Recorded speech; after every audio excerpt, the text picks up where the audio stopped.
मनोज जरांगे पाटलांनी ज्या पद्धतीनं मराठा आरक्षणाचं आंदोलन महाराष्ट्रामध्ये उभा केलं, त्या आंदोलनाला मिळालेला प्रतिसाद अभूतपूर्व होता. संपूर्ण महाराष्ट्र त्यांनी पिंजून काढला. या निमित्तानं मराठा आरक्षणासाठी उपोषणं केली आणि सरकारकडून काही मागण्या देखील मान्य करून घेतल्या.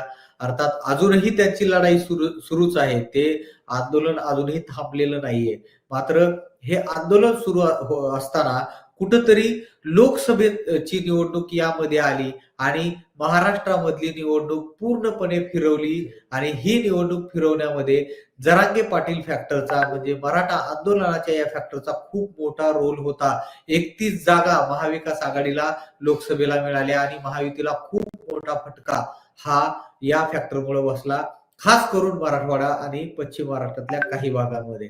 आणि त्यानंतर सुद्धा ज्यावेळेस विधानसभेची निवडणूक आली, त्या निवडणुकीमध्ये सुद्धा हा फॅक्टर काम करेल असं बोललं जाऊ लागलं आणि या निवडणुकीच्या रणांगणामध्ये प्रत्यक्ष उतरण्याचा निर्णय मनोज जरांगे पाटलांनी सुरुवातीला घेतला. मात्र त्यांनी पूर्ण छाननी केली आणि शेवटी मात्र ऐन निवडणूक तोंडावर आली असताना मनोज जरांगे पाटलांनी निवडणुकीमध्ये न उतरण्याचा निर्णय घेतला. मग आता असं झालंय की आता ज्यावेळेस हे रिझल्ट समोर आलेत लखत, त्यावेळेस आता याच्यावरती विचार करायला किंवा चर्चा करायला भाग पडते. कारण मनोज जरांगे पाटलांचा फॅक्टर हा कुठेतरी विधानसभा निवडणुकीमध्ये गणलेला दिसतोय. तुझं काय निरीक्षण आहे? 100% मनोज जरांगे पाटलांचा फॅक्टर या ठिकाणी गणलेला आपल्याला बघायला मिळतोय. कारण मनोज जरांगे पाटलांनी 2023 पासूनच या मराठा आरक्षणाच्या प्रश्नाला हवा द्यायला सुरुवात केली होती आणि गेल्या वर्षभरामध्ये आपण बघितलं तर पूर्ण महाराष्ट्रभर याच मराठा आरक्षणाच्या प्रश्नानं वातावरण ढवळून टाकलं होतं आणि लोकसभेमध्ये जो रिझल्ट आपल्याला बघायला मिळाला तशाच पद्धतीचा रिझल्ट आपल्याला विधानसभा निवडणुकीमध्ये सुद्धा बघायला मिळेल. या फॅक्टरचा परिणाम 100% विरोधात जाईल भाजपच्या, असंच आपल्याला वाटत होतं. मात्र हा फॅक्टर पूर्णपणे परिणामकारक झालेला नाहीये. मराठवाडा जो मनोज जरांगेंचा बालेकिल्ला मानला जातो, त्या भागात आणि पश्चिम महाराष्ट्रातल्या 2 ते 3 जिल्ह्यांमध्ये हा परिणामकारक मुद्दा ठरेल असं वाटलं होतं. मात्र विधानसभेला हा मुद्दा खोडून काढण्यात भाजपला यश मिळालेलं आहे.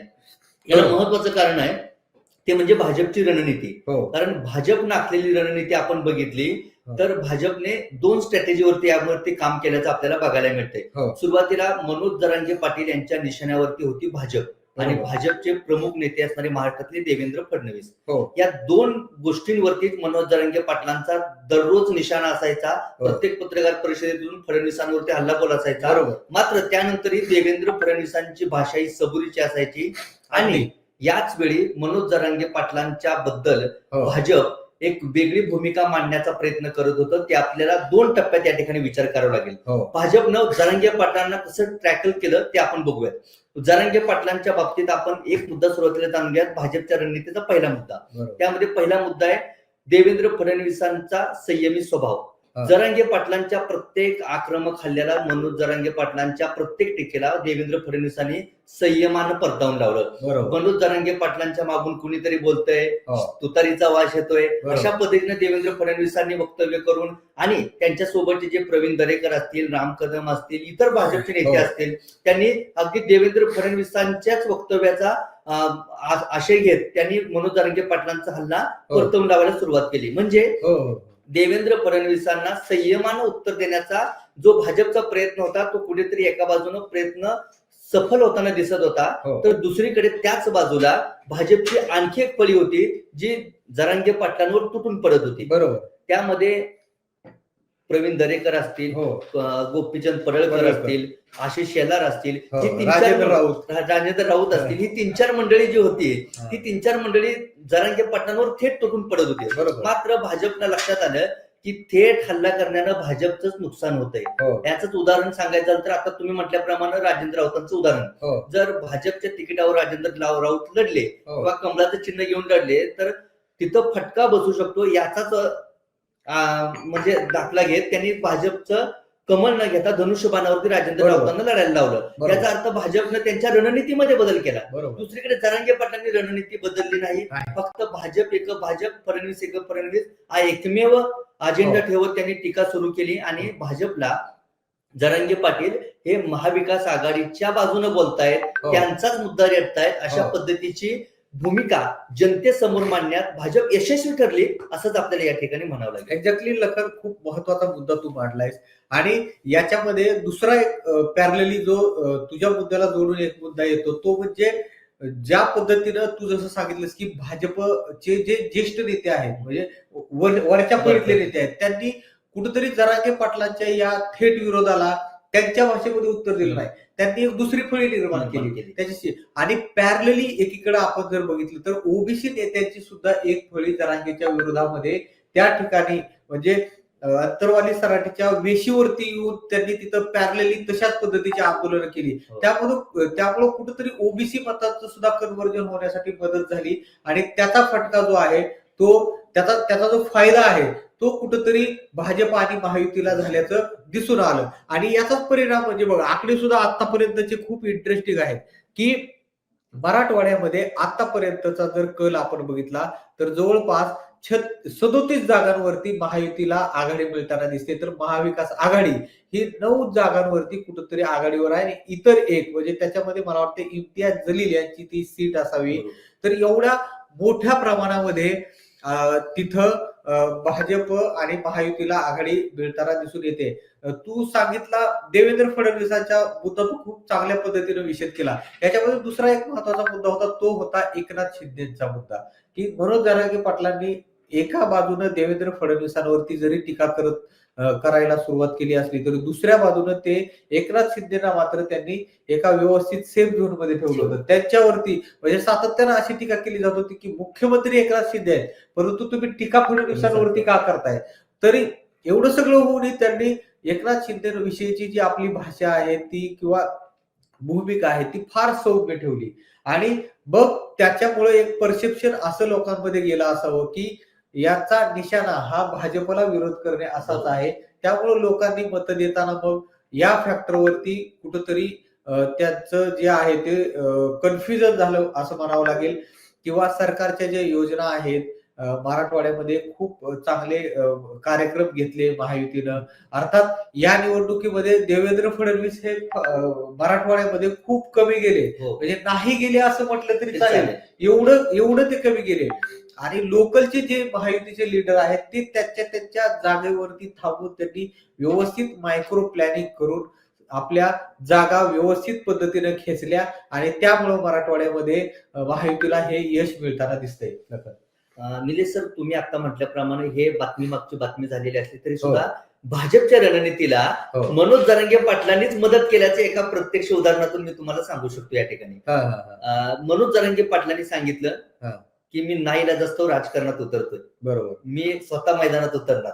मग कधी कधी त्यांनी आंबेडकरांशी चर्चा केली, कधी संभाजीराजेंशी चर्चा केली, कधी राजरत्न आंबेडकरांची चर्चा केली. म्हणजे प्रत्येक इतर तिसऱ्या आघाडीतील नेत्यांशी चर्चा करण्याचा, तिसरी मूठ बांधण्याचा मनोज जरांगेंनी प्रयत्न केला. म्हणजे दाखवलं तरी तसंच, मी निवडणूक लढणार आहे आणि मी तिसऱ्या आघाडी करतोय, मी भाजप सोबत जाणार नाही, मी शरद पवारांच्या पक्षाबरोबर जाणार नाही, उद्धव ठाकरेंसोबत जाणार नाही, ना शिंदे सोबत जाईन मी, पण मी लढणार, असं सुरुवातीला चित्र निर्माण केलं. आणि मग पत्रकारांच्या प्रश्नांना उत्तर देताना ते म्हणायचे मी उद्या सांगणार, माझ्या 28 तारखेला बैठक आहे, माझी 30 तारखेला बैठक आहे. अशा तारखावर तारखा त्या जरांगेंनी दिल्या की मी आज उमेदवाराचा निर्णय घेईन, परवा दिवशी चर्चा करेन.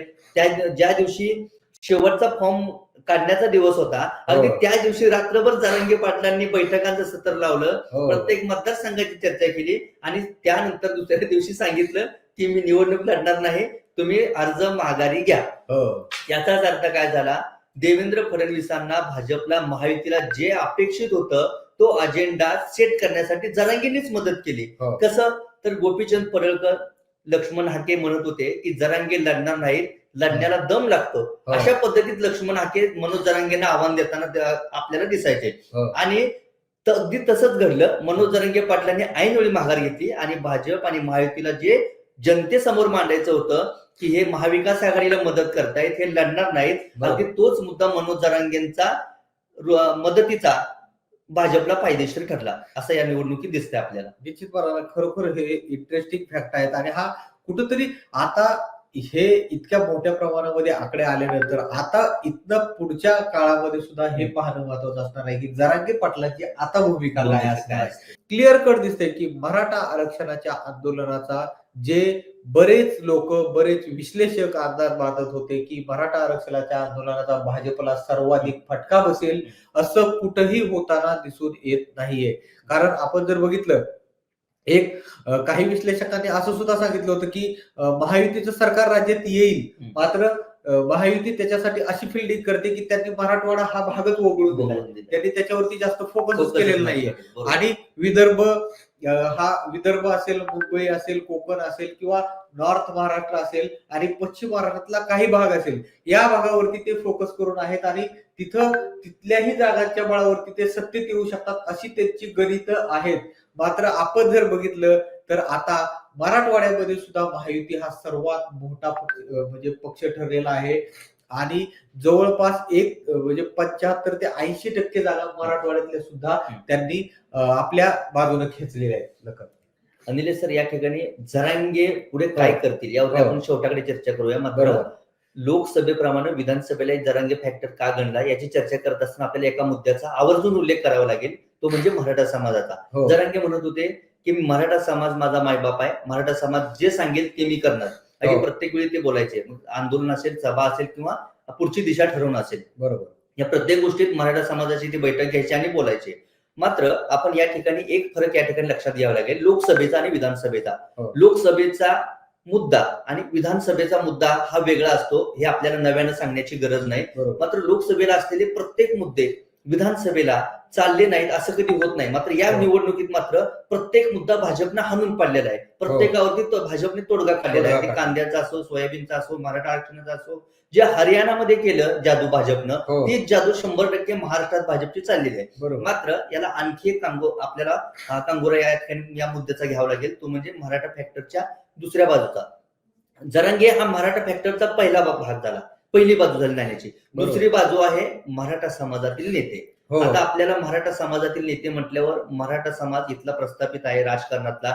जरी मराठा आरक्षणाची गरज आर्थिकदृष्ट्या मराठा समाजाला असली तरी राजकारणातला सर्वात मोठा समाज म्हणून आपण मराठा समाजाकडे बघितलं जातं महाराष्ट्रामध्ये. आणि मराठा समाजाचे नेते हे भाजप, शिवसेना, मग ते शिंदे असो किंवा ठाकरे असो, राष्ट्रवादी, मग ते शरद पवारांचे असो किंवा अजित पवारांचे असो, या प्रमुख पक्षांव्यतिरिक्त मनसेमध्ये आहेत, नव्या आपल्या संभाजीराजांच्या स्वराज्यमध्ये आहेत, राजू शेट्टींसोबत आहेत. या प्रत्येक पक्षामध्ये मराठा समाजाचे नेते आहेत. म्हणजेच मराठा मतांचं विभाजन विधानसभेला झालेलं आपल्याला दिसून येतं. जे लोकसभेला आपल्याला एका 2 मुद्द्यावरती आपल्याला मराठा समाज खेळताना दिसला, विशेष म्हणजे एक शेतकऱ्याचा मुद्दा आणि दुसरा मराठा आरक्षणाचा मुद्दा. या 2च गोष्टीमध्ये मराठा समाजाची मतं महाविकास आघाडीच्या, इंडिया आघाडीच्या बाजूने पडली.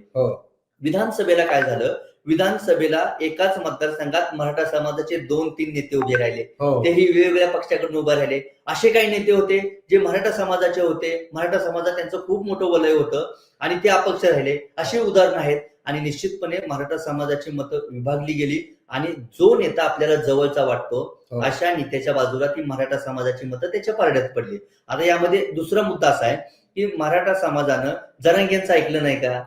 हो, ऐकलेलं नाही. असंच आपल्याला या निकालातून आपल्याला बघावं लागेल, ऐकायला मिळेल. लखन, आणि आता शेवटाकडेच आपण जातोय. जाता जाता याच्यातला आणखी एक महत्वाचा पॉइंट आहे, तो म्हणजे जरांगे पाटलांनी ऐन मोक्याच्या वेळी बदललेली भूमिका. कारण आपण बघितलं, जसं की तू मगाशी सांगितलंस की फॉर्म काढून घेण्याच्या शेवटच्या अगदी मध्यरात्रीपर्यंत जरांगेची बैठका, प्रेस कॉन्फरन्स सुरू होती आणि अगदी काही तास उरलेले असताना जरांगे पाटलांनी सांगितलं की आपल्याला निवडणूक लढवायची नाही. तू बघितलंस की मुख्य म्हणजे मेनस्ट्रीमच्या पार्ट्यांच्या पेक्षाही जास्त अर्ज जरांगे पाटलांच्या अंतरवालीमध्ये पडलेले होते आणि तेवढे लोक इच्छुक होते की आम्हाला निवडणूक लढवायची आहे, तुम्ही काहीही मदत करू नका, म्हणजे तुम्ही फक्त आम्हाला आशीर्वाद द्या, अशा प्रकारची भाषा करून. कारण त्यांना विश्वास होता की ज्या पद्धतीची मराठा आरक्षणाच्या आंदोलनामध्ये जरांगे पाटलांच्या मागे गर्दी उभा राहिली होती, ती गर्दी जरांगे पाटलांच्या एका सभेनं आपल्या भोवती येईल अशी त्यांना अपेक्षा होती आणि त्यांनी ती तयारी केली होती. मग ती आर्थिक असेल, सगळी असेल, आणि समाज म्हणून त्या कंडिशन मध्ये समाज म्हणून आपल्या पाठीशी लोक उभी राहतील असाही विश्वास त्यांना होता आणि त्या आशेने ती लोक मनोज जरांगे पाटलांकडे जात होती. शेवटच्या क्षणापर्यंत त्यांना विनंती करत होती की आम्हाला लढू द्या. मात्र तसं झालं नाही आणि मग काय झालं, निवडणूक नाही लढवण्याचा निर्णय ज्यावेळेस जरांगे पाटलांनी घेतला त्यावेळेस हे सगळे नेते जे आहेत ते नाराज झाले. ज्यांनी मनोज जरांगे पाटलांचं हे आंदोलन यशस्वी करण्यामध्ये खूप मोठी भूमिका घेतली होती ते नेते तिथं नाराज झाले आणि त्याचा परिणाम असा झाला की मग निवडणुकीमध्ये काय करायचंय, थेट तर मनोज जरांगे पाटलांच्या विरोधात बोलता येत नाही. मग निवडणुकीमध्ये काय करायचंय, मग त्यामध्ये त्यांनी 2 पर्याय स्वीकारले. एकतर आपला जो नेता होता त्या नेत्याला त्यांनी थेट मदत केली किंवा मग तुम्हाला जे काय करायचंय ते करा अशा पद्धतीची भूमिका घेतली. त्याचा फायदा कुठंतरी महायुतीला झाल्याचं इथं दिसून आलं आणि त्यामुळं मनोज जरांगे पाटील हा फॅक्टर जो आहे तो विधानसभेच्या निवडणुकीला गडला असं एकंदरीत आपल्याला म्हणावं लागेल. अर्थात याचे सुद्धा वेगवेगळे गोरे आहेत, त्याच्यावरती सुद्धा चर्चा आपली होत राहील.